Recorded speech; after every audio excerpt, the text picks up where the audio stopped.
This is the brand new Lexus RZ and it's 100% all electric. It's literally from the future. And let me show you why it's better than a Tesla Model Y in almost every single way.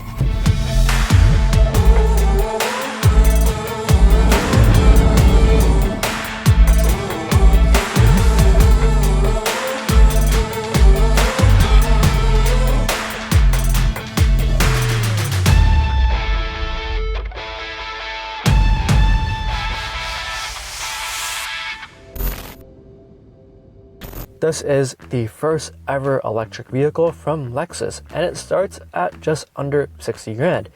It is made to compete with luxury EVs like the BMW iX, Volvo EX90, and the Mercedes EQS SUV, but for a much lower price.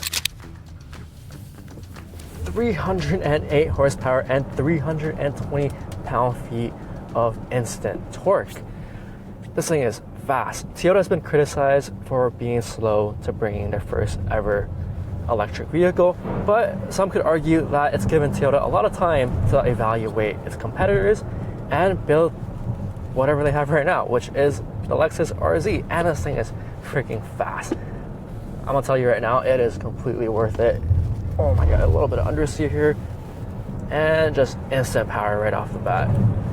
There are basically only two trims to the Lexus RZ, either the premium trim or this luxury trim we have today, which is priced at 65 grand, which is about $20,000 less than the BMW iX, or like 40 grand less than the EQS SUV. It's priced much more closely to the Q4 e-tron. This car is built on the ETGN-A platform. It's the same platform that they use for the BZ4X and the Subaru Solterra, just like how the Ioniq 5 and the EV6 and the GV60 are on the same platform.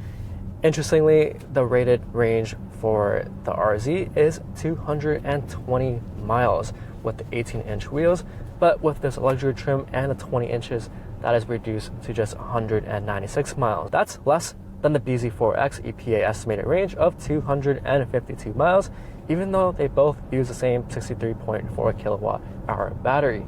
But that's most likely due to the weight and the aerodynamics of both cars. The all-electric powertrain that powers this RZ is called Direct 4, which is a dual motor setup, and it's pretty damn fast. The brakes are pretty good too. Let's come to a complete stop and do a 0 to 60 test. Oh my god, so much power. It kind of just pins you right in your seat. This is rated for 4.6 seconds 0 to 60. It has such a linear power band because obviously there's no gears to shift through, there's no fuel that has to get pumped in and ignited in the engine. You kind of just step on it and you just go right away. I feel like from a dig though, it doesn't pin you in your seat as much as when you're already rolling, like at 40 kilometers an hour right now. Step on it and you get just pushed back into your seat. The traction light keeps coming on because it's wet. But even when it's dry, it will break traction at like 40, 50 kilometers an hour. The RZ offers a cool steer-by-wire yoke-style steering wheel, which we don't have today, unfortunately, in our test model, although I've heard really good things about it. Here's a video by Engineer explaining the steering. With steer-by-wire, as seen here with the Lexus RZ 450e, that steering shaft does not exist. When you turn the steering wheel, a sensor sees how much you've turned the wheel, and a controller then tells a motor on the steering rack how much to turn the front wheels. This is all done electronically. But the traditional wheel is still really good. Since the battery of the RZ is on the ground, it stays quite planted and has very minimal body roll. It feels super light on its feet and it's quick, especially for a 4,600 pound vehicle. It definitely feels way lighter than what the weight suggests. For some reason, the BMW i4, even though it's an electric car from BMW, for some reason that car feels heavier than this. Setting it through these corners, there's a ton of traction. And around this corner, a little bit of understeer, especially with the wet ground. But you step on it and it just pulls you right out the corner super effectively. There's a lot of regen going on, and you use these paddles to control how much regen you want. There's 4 stages to it. The Regen brakes make it very easy to slow down, and these brakes are pretty good too. They're very well modulated. There are also double wishbone suspensions, which is something you find in a BMW or a Porsche GT3 RS, but they have it in the RZ, and it just makes it handle these corners like a champ. The all-wheel drive is a torque vectoring system, which you can also see if you have the all-wheel drive torque distribution display on. It gives you a lot of confidence, and it makes the car very agile. Send it a little bit throughout this corner, don't let off, and then full send out of the corner. It does it so effortlessly and in complete silence. And it handles so much better than a Tesla Model Y. For some reason, that car feels like a boat compared to this. Torque vectoring, yep. Oh my god. I love the power band. The responsiveness and the agility of the RZ makes it really easy to slot into traffic, especially when you're merging, switching lanes, or just trying to make a left or right turn. You know that you just have more than enough power and just squeeze right in. Like all Lexus vehicles, the Red is pleasantly compliant, offering reasonable vertical control and flat cornering. I never heard a peep from the tires. You can see the traction light come on when you send it, but the tires remain pretty much silent. They are 235 45 20s and 255 40 in the rear. The cabin is super quiet. You really can't hear anything. These are double paned windows, and there's also active noise cancellation. So not only do you not hear an engine, but you really don't hear the road or any wind noise either. A 6.6 kilowatt hour onboard charger is weaker than many rivals, and the RZ's DC fast charging capabilities are only limited to 150 kilowatt hour connections, which takes about half an hour to charge to 80%. It's definitely not class leading, especially compared to the Genesis GB60 350 kilowatt hour fast charger. If you're charging at a regular 120 volt outlet, then it would take you 50 hours to charge the RZ. Also, it says on the Lexus website that in order to ensure effective driving and preserve battery health over the life of the vehicle, please plan no more than 3 DC fast charging sessions within approximately 12 hours. After 3 10 to 80% state of charged DC charging sessions, a threshold can be reached, which will result in DC charging speed being significantly reduced. Over time, the battery will gradually recover, and high-speed DC charging can be resumed after approximately 6 hours. During the recovery time, vehicle driving performance and level 1 and level 2 AC charging capabilities remain unchanged. That kind of sucks if you plan on doing very long road trips of like 600 miles or more in one go, but I like how Lexus is doing their Lexus things and trying to make it more reliable. They're trying to preserve the battery and have it last longer, which I really respect and admire, because a lot of these batteries in other cars will tend to lose charge relatively quickly if you keep fast charging them all the time. But I like how Toyota, Lexus, they're doing their thing. Ooh, an Urus. They're just making sure that your battery lasts longer than it should. There are a few different driving modes in this car. I was looking for a button to change them because there is no manual physical button or knob to change driving modes. You do have a shortcut though. There's sport mode, eco mode, and a range mode and a custom mode. Range mode turns off your HVAC system. It only uses the rear wheels as much as it can to preserve battery life. There's eco mode and sport mode, obviously, and a custom mode, which you can select which settings you want individually. You can also change the artificial sound coming from the car. So right now, it is in quiet mode. In order to change it though, you need to pull over to the side of the road, of course. Hazards on, put it in park.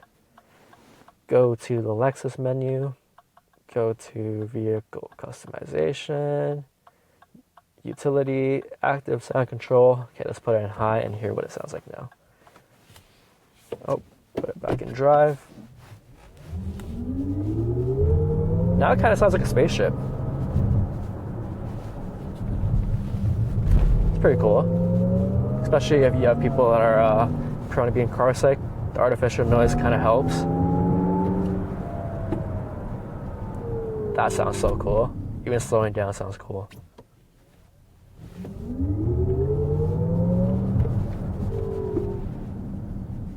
I was complaining about how there is no physical drive mode selector, but I realized that with the touch capacitive buttons on the steering wheel, you can set your custom buttons. And I set this top button being sport and the bottom one being eco. When you hover your finger is on it, you can see what it's displaying or what the buttons do on the heads-up display. It's a pretty cool system. It makes sure that you keep your eyes on the road and not at the screen. But if you do look at the screen for a little too long, the car will definitely start yelling at you and tell you that you're not paying attention. Using these paddles, you can control the regen braking. There are 4 levels to it. Right now, it's on full regen braking, which slows down the car a bit. I wish there was like one pedal driving where it slows down all the way to a complete stop, but Lexus says that they want their drivers to be in control of the braking, which I just did manually because it won't come to a full stop on its own. The official EPA fuel economy for this car is 115 mpge in the city and 98 mpge on the highway. Like many other Lexus models, the RZ will be offered with a full suite of standard driver's assistance features, including adaptive cruise control, lane keep assistance, automated emergency braking, roadside assistance, which displays your speed limit signs and other signs like the pedestrian sign on your dashboard and in your heads-up display. The self-driving is basically the same system that we use in the Lexus RX earlier this year. It's a great system. It is a little bit finicky because it wants you to keep your eyes on the road always, but it's pretty good all around. Really nothing to complain about. There's even a proactive driving mode, which slows down the car relative to like what's around you and stuff. It kind of like uses AI to control how you drive, which is cool and safe. But me personally, I leave it off. It gets a little bit intrusive at times. Other than that, there's a ton of different things, including side exit assist, which because these door handles are completely electric, if you're parallel parked on the side of the road and there's a car or bike coming, and you open the door, it will just lock you inside for like a few seconds and tell you that there's something coming. So you or your kids in the back don't open the door on a biker. The 360 camera on this car is one of my favorites, with many different views, a transparent view, and automatic braking when you're about to hit something. It's pretty dumb-proof to park this car, and in case you still can't park it, you can activate the self-parking feature, which can reverse, parallel, or front in park.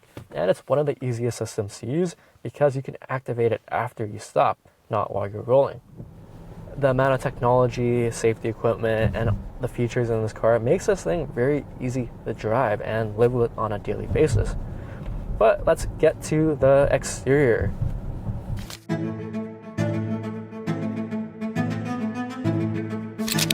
The color on this RZ is Ether with the Onyx black hood and the roof option. If you don't get the black hood option, then this part over here would be black instead, and it kind of looks like a raccoon. Up front, you get a lit up Lexus logo that's also heated because the radar sensors are in here, along with the 360 camera. This entire thing is just a flat piece of plastic. It looks pretty cool. No real vents, of course. The DRL line is what you normally find in other Lexus. It looks alright. I'm not a huge fan of the front, but it makes up for it because the side profile and the back is really good looking. You get 20-inch wheels on this luxury trim. Around the back, you get this little devil horn kind of looking thing. It's kind of cool, I guess. You have the RoboCop style LED taillight, basically like on all the Porsches and the Hyundais now with the Lexus badge over here.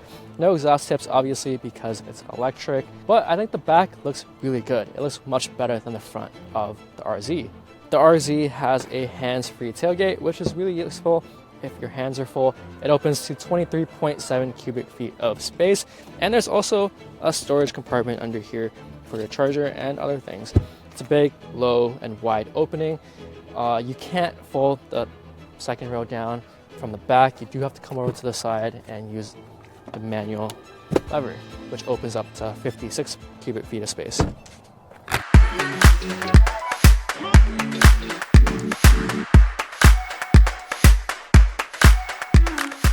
Inside the RZ, we get these really cool unique seats that are in Thunderstorm and Macadamia Ultra Suede with charcoal trimming.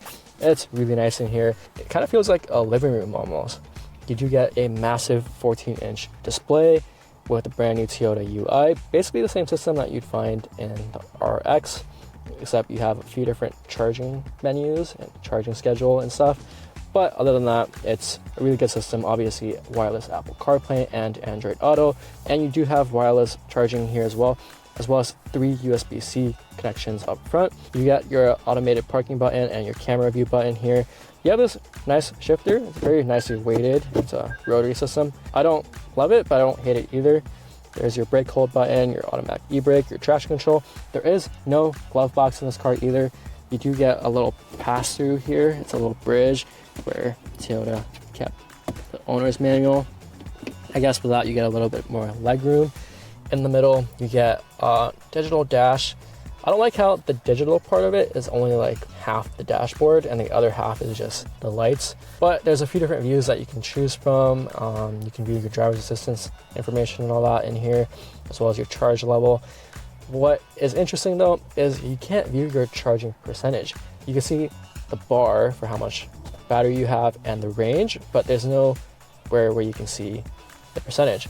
Up top though, you do get your full heads-up display. It has everything in here actually. You don't really control anything in the cluster. Everything is controlled through the heads-up display, which I kind of like because you don't have to take your eyes off the road. Over the side, you do get your memory seating, of course. These seats are also heated and ventilated, and they do have an auto feature. I love the steering wheel material though. I don't really know what the material is, but it's nice. It feels really nice. Although I would like the yoke steering wheel in this car. You do have an optional digital mirror, which this isn't equipped with either. And my favorite part is a sunroof, which is basically like the Maybach sunroof, where you can just press a button and it tints. It's also ultraviolet blocking glass, so it keeps the heat out when it's hot outside.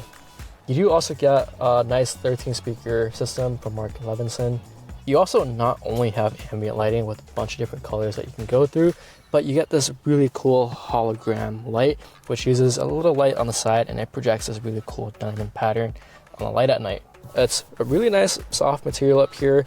These windows are double paned in the front and the back, and you get suede on the side as well as the electronic door handle, which you can just press to exit. And in case your battery dies, you can just pull it twice to open the door as well. Coming around to the rear, these doors don't open all that wide unlike some of the competitors. It's only about 7 degrees of opening. The materials back here are pretty much the same as the front. You don't have a sunshade thanks to that dynamic glass tinting feature, so you have a lot more headroom. You also will notice that the floor is also raised pretty high to fit the battery, so there will be a gap between your thighs and the seat. Lots of legroom though, lots of headroom. Really nothing to complain about. No transmission tunnel either. You do get 2 USB-C ports and your heated seats back here as well. No sunshades though, but you do get double pane glass to make the cabin really quiet in the back as well. The new Lexus RZ not only marks the brand's electrifying foray into the future, but establishes itself as a formidable contender in the electric SUV landscape, blending exhilarating performance, all the latest and greatest tech and safety features, competitive pricing, and Lexus' signature commitment to luxury and reliability. It might not be the best choice for road tripping with its underwhelming fast charging capabilities, but it is a great daily driver and a great start to the brand's electric lineup. As always, thanks for watching.